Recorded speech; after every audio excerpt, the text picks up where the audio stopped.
Hi friends, serial அரங்கத்துக்கு உங்களை அன்போடு வரவேற்கிறேன். நம்ம சேனலை இப்போ தான் நீங்கள் ஃபஸ்ட் டைம் பார்க்குறீங்கன்ற மாதிரி இருந்தால் பக்கத்தில் இருக்கிற சப்ஸ்கிரைப் பட்டனை கிளிக் பண்ணிக்கோங்க.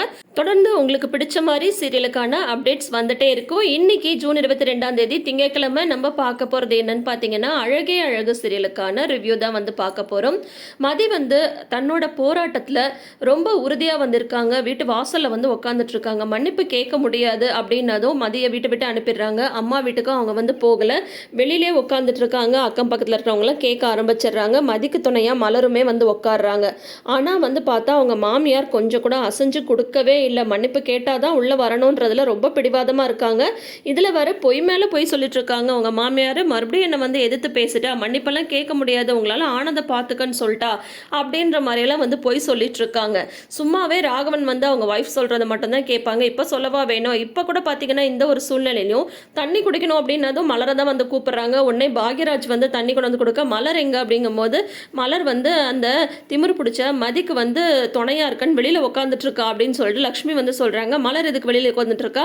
என் மானத்தை வாங்கணுன்னே எல்லாம் ஒவ்வொருத்தரும் இந்த மாதிரி செஞ்சுட்டு இருக்கீங்களா? மலரை வந்து உள்ள வர சொல்ல அப்படின்னு சொல்லிட்டு பாக்யராஜ்கிட்ட சொல்லும் போது அவர் என்ன சொல்றாருன்னு பாத்தீங்கன்னா, பாவம் பா மதியுமே வந்து உள்ள கூப்பிட்டலாம், அவ தனியா அங்க உட்காந்துட்டு இருக்கான்னு தான் பா மலர் வந்து துணைக்கு உட்காந்துட்டு இருக்கா. அக்கம் பக்கத்துல இருக்கிறவங்கள ஒரு மாதிரி பேசுவாங்கல்ல அப்படின்னதும், இதுக்கு மேல பேசுறதுக்கு என்ன இருக்கு, அதான் வீட்டுக்குள்ளேயே வந்து எல்லாம் கேட்டு போயிட்டாங்களே, முதல்ல மலரை வந்து உள்ள வர சொல்லு அப்படின்னதும் வந்து அது வந்துப்பா அப்படின்னு பாக்யராஜ் சொல்ல, உடனே இவரே எழுந்து வெளியில வராரு ராகவன்.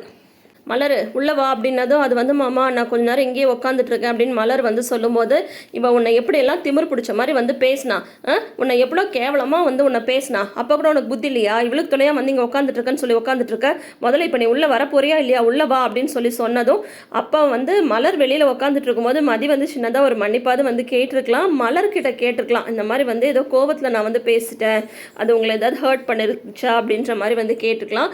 மதிக்காக தான் அவங்க வந்து துணையாக வந்து வெளியில் வந்து உட்காடுறாங்க இல்லையா?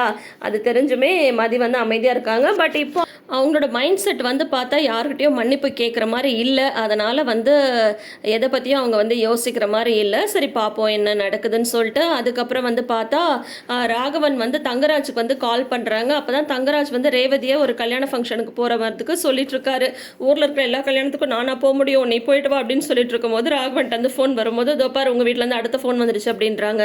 மாப்பிள்ளை நீங்கள் வந்துட்டு போனதுக்கப்புறம் இங்கே பெரிய பிரச்சனை ஆயிடுச்சு அப்படிங்கும்போது, அதான் நான் வந்து மன்னிப்பு கேட்டு உள்ளே போய் வேலை பாருன்னு சொல்லிட்டு வந்தனே அப்படின்னதும் அவன் மன்னிப்பு கேட்க மாட்டேன்னு சொல்லிட்டு வெளியில் போய் உட்காந்துட்டு இருக்கா மாப்பிள்ளை அப்படின்னு சொல்கிறாங்க. என்ன மாமா சொல்கிறீங்க அப்படின்னாது, அது ஏன் மாப்பிள்ளை கேட்குறீங்க, அக்கம் பக்கத்தில் இருக்கிறவங்களாம் வந்து கேட்டு போயிட்டாங்க, எங்கள் மானமே போச்சு அப்படின்னு சொல்லிட்டு ராகவன் வந்து புலம்புறாரு. உடனே வந்து இருங்க மாமா கொஞ்ச நேரம் எனக்கு டைம் கொடுங்க, நான் பார்த்துக்கிறேன் அப்படின்னு சொல்லிட்டு ஃபோனை வைக்கிறாங்க. என்ன உங்கள் வீட்டு பிரச்சனை பார்க்கவே எனக்கு வந்து சரியாக போயிடுது, வேறு வேலையே நான் பார்க்க வேண்டாமா அப்படின்ற மாதிரி ரேவதிட்ட கத்துறாங்க. ரேவதிக்கு ஒன்றுமே புரியல என்னடா சொல்கிறாங்கன்ட்டு. என்ன நடந்த விஷயம் எதுவுமே ரேவதிக்கு வந்து தெரியாது. உடனே ரேவதி வந்து அவங்க அம்மாவுக்கு கால் பண்ணுறாங்க. அங்கே என்னம்மா பிரச்சனை அப்படிங்கும்போது, ஏன் மாப்பிள்ளை உங்ககிட்ட எதுவுமே சொல்லலையா அப்படின்றாங்க. இல்லை அவர் எதுவுமே வந்து சொல்லலை, என்னாச்சு அப்படின்னதும் நடந்த விஷயத்தெலாம் வந்து சொல்கிறாங்க. அதுக்காக அவளை வந்து வெளியில் உட்கார வச்சுருக்கீங்களா, முதல்ல அவளை உள்ளே கூப்பிடுங்க அப்படின்னதும், நாங்கள் ஒன்றும் அவளை வெளியில் போக சொல்ல, அவளாக தான் வந்து வெளியில் போய் உட்காந்துட்டு எங்கள் மானத்தை வாங்கணுன்றதுக்காகவே போராட்டம் பண்ணிகிட்டு இருக்கா, மன்னிப்பு கேட்டால் உள்ளே வரட்டும் அப்படின்னது. அம்மா அவள் மன்னிப்பு கேட்கல, முதல்ல அவளை உள்ளே கூப்பிடுங்க, இந்நேரத்துக்கு எதுக்கு அவள் வந்து வெளியில் உட்காந்துட்டு இருக்கணும் அப்படின்னு ரேவதி சொல்லும்போது, அதெல்லாம் நீ பேசாமல் இதில் ஒன்று நீ தலையிடாத, மாப்பிள்ளை பார்த்துக்கிறேன்னு சொல்லிட்டாரு, மாப்பிள்ளை என்ன சொல்கிறாரோ அதை மட்டும் தான் நாங்கள் கேட்போம் அப்படின்னு சொல்லிட்டு போனை வச்சிடுறாங்க ரேவதியோட அம்மா.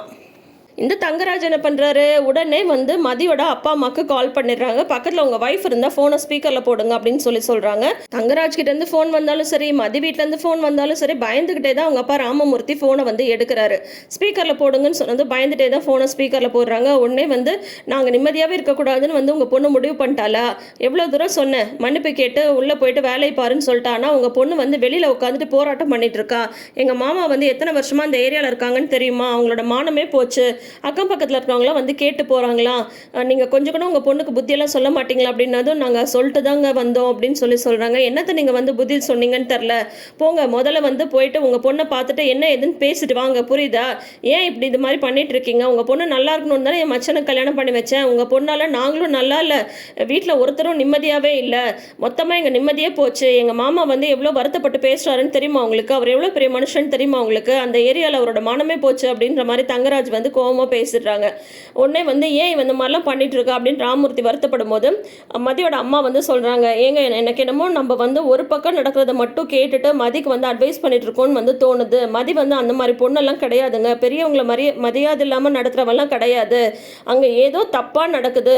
எப்போ பார்த்தாலும் அவங்க ஃபோன் பண்ணி மதி மேலே கம்ப்ளைண்ட் பண்ணிகிட்டே இருக்காங்க. நீங்கள் ஒன்று பண்ணுங்கள், முதல்ல மதியை வந்து நம்ம வீட்டுக்கு கூட்டிகிட்டு வாங்க, எதுனாலும் நம்ம இங்கே வச்சு பேசிக்கலாம், அவள் 2-3 நாள் இங்கே இருக்கட்டும், அதுக்கப்புறம் நம்ம வந்து பேசலாம் அப்படிங்கும்போது அப்போ உன் பொண்ணுக்கு வந்து நீ சப்போர்ட் பண்ணாத அப்படின்றாரு ராமமூர்த்தி.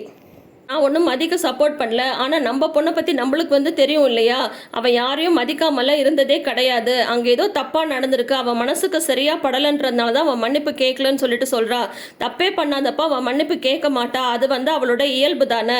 அப்படி இருக்கும்போது அவள் ஏன் வந்து வெளியில் உட்காந்துட்டு இருக்கணும்? நீங்கள் போய் முதல்ல இங்கே கூட்டிட்டு வாங்க, நம்ம என்ன நடந்தது ஏது நடந்தது அந்த வீட்டில் என்ன தான் நடக்குதுன்றதாவது முதல்ல மதிக்கிட்ட கேட்டு தெரிஞ்சுக்கிட்டு அதுக்கப்புறம் பேசலாம். இவர் சொல்கிறாருன்றதுக்காக இல்லை அவங்க மாமனார் மாமியார் சொல்கிறாங்கன்றதுக்காக எல்லா தப்பும் மதியே பண்ணான்ல நம்ம வந்து சொல்ல முடியாது அப்படின்ட்டு அவங்க அம்மா வந்து சொல்கிறாங்க. இப்போ தான் அவங்க மதியை வந்து புரிஞ்சுக்கவே ஆரம்பிச்சிருக்காங்க. சரின்ட்டு ராமமூர்த்தி கிளம்பி போகிறாரு. அப்போ தான் வந்து ஸ்ருதி காலேஜ்லேருந்து வராங்க. அவங்க வந்து வந்ததுமே அவங்களுக்கும் திட்டு விழுது, இந்நேரத்துக்கு தான் வருவியா அப்படின்ற மாதிரிலாம் பேசிட்டு இருக்கும்போது போச்சு நாளைக்கு காலையில் வாக்கிங் போகும்போது எல்லாரும் என்ன கேட்பாங்க அப்படின்ற மாதிரி ராகவன் வந்து சொல்லிட்டு இருக்கும்போது ஆட்டோ வந்து நிற்கிது. ஆட்டோ வந்து நிற்கிற சத்தம் வருது அப்படின்ற மாதிரி போய் பார்க்குறாங்க. சுரேஷுமே வந்துடுறாங்க. சுரேஷ் வந்து நீங்கள் இன்னும் கிளம்பி போகலையா அப்படின்ற மாதிரி அவருமே வந்து பேசுகிறாரு. அப்புறம் வந்து ராமமூர்த்தி வந்திருக்காருன்னதும் முதல்ல உள்ளே வாங்க அப்படின்னு சொல்லிட்டு கூப்பிட்றாரு ராகவன். உங்களை தான் எதிர்பார்த்துட்ருக்கோம் அப்படின்ட்டு. ஏங்க உங்கள் பொண்ணு இந்த மாதிரி எங்கள் மானத்தையே வந்து வாங்கிட்டு இருக்கா, ஒன்று மன்னிப்பு கேட்டு உள்ளே வரணும், இல்லைன்னா கிளம்பி உங்கள் வீட்டுக்கு வர வேண்டியது தானே, இந்த மாதிரி வெளியில் உட்காந்துட்டு ஏன் எங்கள் குடும்ப மானத்தை வாங்கிட்டு இருக்கா, முதல்ல கூட்டிகிட்டு போங்க உங்கள் பொண்ணை அப்படின்ற மாதிரி சொல்லிடுறாங்க. இவர் வேற பதிலே பேசுறதில்ல. நீ வாமா நம்ம வீட்டுக்கு போகலாம், எதுனாலும் அங்கே போய் பேசிக்கலாம் அப்படின்னு ராமமூர்த்தி கூப்பிட மதி வந்து அழுதுட்டு ஒன்றுமே பேசாமல் அவங்க அப்பாவோட ஏறி வந்து அவங்க வீட்டுக்கு போயிடுறாங்க. ஆட்டோவில் போகும்போது நடந்த விஷயம் எல்லாத்தையும் மதி வந்து மனசில் அப்படியே அசை போட்டுட்டே போகிறாங்க. இப்போ வந்து பார்த்தா நேத்திக்கான ப்ரமோலே நான் வந்து சொல்லியிருப்பேன் இல்லையா, மதி வந்து சுரேஷ் மேலே சுரேஷ்கிட்டேயே வந்து கம்ப்ளைண்ட் கொடுக்க போகிறாங்க. எப்படி செம இல்லை? ஆனால் மதி வந்து யாருக்காகவும் எதுக்காகவும் பயப்பட மாட்டாங்க. சூப்பரான ஒரு கேரக்டர் தான். ஆனால் ராகவன் லக்ஷ்மி மாதிரியான மாமனார் மாமியாருக்கெல்லாம் மதி மாதிரி ஒரு மருமக தாங்க கரெக்டு, மலர் மாதிரி ஒரு மருமகெல்லாம் கரெக்டே கிடையாது. ஏன்னா நல்ல இழிச்ச வாயின்னு தெரிஞ்சு தலையில் நல்லா போட்டு மிளகா அரைக்க ஆரம்பிச்சிடுவாங்க. ஆனால் மதியோட கேரக்டர் செமையாக இருக்குல்ல. யாருக்கெல்லாம் மதி கேரக்டர் பிடிக்குன்றதை மறக்காமல் கமெண்ட் செக்ஷனில் சொல்லுங்கள். இந்த வீடியோ உங்களுக்கு பிடிச்சிருந்ததுன்னா வீடியோக்கு ஒரு லைக் கொடுங்க. தொடர்ந்து நம்ம சேனலுக்கு சப்போர்ட் பண்ணுங்கள். நம்ம சேனலை இப்போ தான் நீங்கள் ஃபஸ்ட் டைம் பார்க்குறீங்கன்ற மாதிரி இருந்தால் சீரியல் அரங்கத்தை நிறைய வைங்க. அதுக்கு நீங்கள் பண்ண வேண்டியது பக்கத்தில் இருக்கிற சப்ஸ்கிரைப் பட்டனை கிளிக் பண்ண வேண்டியது. நிறைய பேர் நம்ம சேனலுக்கு வந்து சப்போர்ட் பண்ணுறீங்க, ஆனால் சப்ஸ்கிரைப் பண்ணாமல் பார்க்குறீங்க. கொஞ்சம் சப்ஸ்கிரைப் பண்ணிவிட்டு பார்த்தா நம்ம சேனலுக்கான வளர்ச்சிக்கு அது ரொம்பவே ஹெல்ப்ஃபுல்லாக இருக்கும். அப்படியே வீடியோக்கு ஒரு லைக் கொடுத்தீங்கன்னா அழகே அழகு சீரியலை விரும்பி பார்க்குற நிறைய பேருக்கு இந்த வீடியோ வந்து ரெக்கமெண்டேஷனில் போகும். உங்களுக்கு பிடிச்சிருந்தா வீடியோக்கு ஒரு லைக் கொடுங்க. தேங்க்யூ.